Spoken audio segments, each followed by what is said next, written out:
భూమన కన్రాకరెడ్డి చేస్తున్న అసత్య ప్రచారాలపై పాతపట్నం శాసనసభ్యుల కార్యాలయంలో మీడియా సమావేశంలో మాట్లాడిన పాతపట్నం నియోజకవర్గం శాసనసభ్యులు మామిడి గోవిందరావు. ఈ సందర్భంగా ఎమ్మెల్యే మాట్లాడుతూ ప్రపంచవ్యాప్తంగా ఉన్న కోట్లాది మంది ప్రజల మనోభావాలు దెబ్బతీసేలా టీటీడీపై భూమన కన్రాకరెడ్డి తప్పుడు ప్రచారం చేస్తున్నారు. మత విద్వేషాలు రెచ్చగొట్టే ప్రయత్నం చేస్తున్నారు. అదో నల్లరాయి, దాని మీదకు చెప్పు విసిరితే ఏమవుతుందంటూ గతంలో వెంకటేశ్వర స్వామిపై అనేక విమర్శలు చేసిన కరుణాకర్ రెడ్డి మరోసారి దుష్ప్రచారానికి తెరలేపారు. అలజడి సృష్టించేందుకు, ప్రశాంతతకు భంగం కలిగించేందుకు టీటీడీపై రోజుకో తప్పుడు ప్రచారం చేస్తున్నారని అన్నారు. ఆయన కాలంలో జరిగిన అవినీతి, ఆయన కాలంలో ఎంత మీకు తెలుసు. డాలర్స్ నుంచి, టిక్కెట్ల కుంభకోణం నుంచి, టీవీల కుంభకోణం నుంచి, మొత్తం టోటల్ ఏది తీసుకున్నది ప్రసాదం నుంచి కూడా ఆయన కాలంలోనే జరిగింది. ఇవన్నీ అసలు టీటీడీ వ్యవస్థను పూర్తిగా బస్టుపట్టడానికి గల కారణం ఆయనే. ఈరోజు ఇప్పుడిప్పుడే టీటీడీ వ్యవస్థ గాడిలో పడుతూ ఈ ఆవులు చనిపోవడం విషయం అనేది ఎక్కడో తెచ్చిన ఫోటోల్ని, ఎక్కడ 100 ఆవులు చనిపోయాయి అని చెప్పి నిన్న మళ్ళీ ఒక తెరలేపి ఆ ఎక్కడో ఇక్కడ కానీ ఫోటోలు ఎక్కడో కళేబరాల ఫోటోలు తెచ్చి టీటీడీలో చనిపోయేవని చెప్పడం అనేది ఇది హిందూ తాలూకా సాంప్రదాయాలని, మనోభావాలని, ప్రపంచ దేశంలో ఉన్న శ్రీ వెంకటేశ్వర స్వామి తాలూకా భక్తుల తాలూకా మనోభావాలని దెబ్బతీసే విధంగా ఇది కనిపిస్తుంది.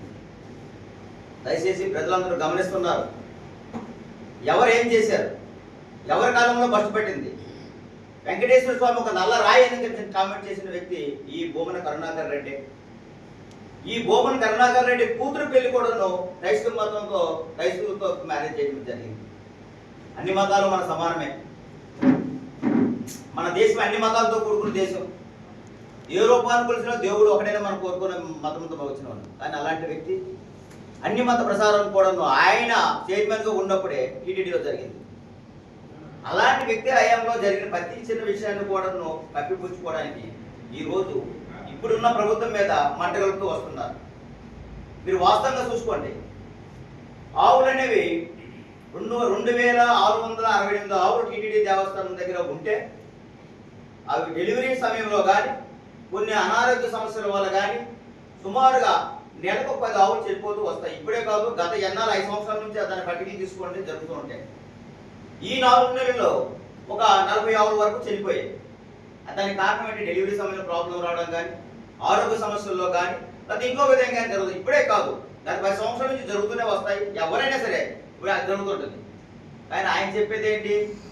100 ఆవులు చనిపోయాయి, అది అజాగ్రత్త దానివల్ల చనిపోయాయి, టీటీడీ వ్యవస్థ భ్రష్టు పట్టిపోయింది అని ఇలాంటి తప్పుడు నినాదాలు, ఆరోపణలు చేయడం వల్ల అది చాలా తప్పని మానుకోవాలని చెప్తున్నాం. మెయిన్ ఇంకోటి, ఆవులకి జియో ట్యాగింగ్ లేదు, ఎన్ని ఆవులు జన్మ మరణాలు రికార్డులు లేవు అని చెప్తూ వస్తున్నారు. ఈ 2668 ఆవులకి జియో ట్యాగింగ్ ఉంది, జన్మ మరణాల రికార్డులు కూడా మెయింటైన్ చేస్తున్నారు. గత 5 సంవత్సరాల్లో మీ ప్రభుత్వం ఏం చేసింది ఒకసారి చూసుకొని వెళ్ళమంటున్నారు. కరుణాకర్ రెడ్డి గారు ఆవులను ప్లేస్ మీరు వెళ్ళి, గత 5 సంవత్సరాల్లో భక్తులు కూడా చాలా మంది వెళ్ళి ఉంటారు, అక్కడికి వెళ్ళి గోశాలను దర్శనం చేసి ఉంటారు. ఆ గోశాల అప్పుడున్న వసతులు, ఇప్పుడు ఈ ప్రభుత్వంలో వచ్చిన వసతులను ఒకసారి పరిగణలోకి తీసుకోవాలి.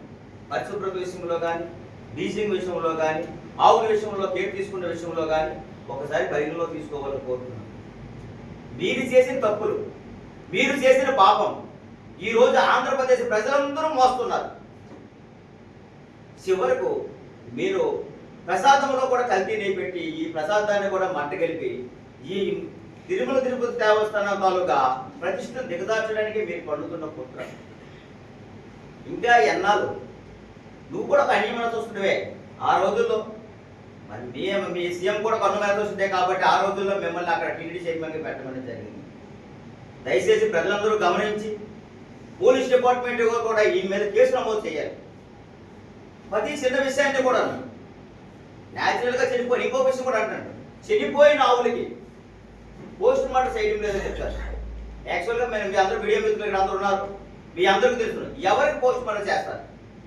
యాక్సిడెంట్గా చనిపోయింది జరిగినా, లేదనుకుంటే ప్రమాదవశాలు చనిపోయిన ఆవులకి ఎవరైనా చేస్తారు. కానీ న్యాచురల్ డెత్కి ఎవరికి పోస్ట్ మార్టం రిపోర్ట్ చేస్తారు అంటే మీ తెలివితేటలో వివేకం అనుకోవాలి, అర్థం కావడం లేదు. అంటే ఇదంతా కారణం ఏంటంటే ఇప్పుడున్న ప్రభుత్వం ఈ కూటమి ప్రభుత్వం, ఎన్డీఏ ప్రభుత్వం ప్రగతి పదంలో నడుస్తుంది. ప్రజలందరూ విశ్వాసాన్ని ముందుకు నడిపిస్తున్నారు. అలాంటి ప్రభుత్వం మీద బురద జరుగుతున్నారు. గత ప్రభుత్వ పరిపాలనలో 5 సంవత్సరాలు వెనక్కి వెళ్ళిపోయింది.